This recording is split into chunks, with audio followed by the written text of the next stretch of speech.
वैश्विक महामारी corona virus की वजह से पूरी दुनिया इस वक्त तहस नहस हो रखी है।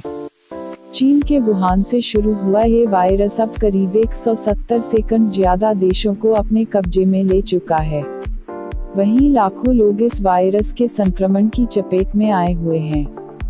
खबरों की माने तो बताया जा रहा है अब तक कोरोना वायरस की वजह से करीब 10,000 सेकंड ज्यादा लोगों की मौत हो गई है और रोज इसके हजारों नए मामले सामने आ रहे हैं। कोरोना के खौफ में लोगों ने खुद को घरों के अंदर कैद कर लिया है। कई सारे देशों में लॉकडाउन का माहौल भी बना हुआ है। इस बीच सोशल मीडिया पर एक वीडियो सामने आया है जो तेजी से वायरल हो रहा है। इस वीडियो को बैकीज डिमेट्रियो नाम के यूजर ने इंस्टाग्राम पर शेयर किया है। वीडियो में आप देख सकते हैं कि एक शख्स अपने कुत्ते को ड्रोन की सहायता से बाहर सैर करवा रहा है। कुत्ता ड्रोन के साथ साथ चल रहा है।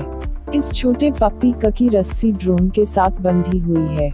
वैसे यह छोटे पप्पी का ये वीडियो लोगों को खूब पसंद आ रहा है और लोग इस पर तरह तरह की प्रतिक्रियाएं दे रहे हैं।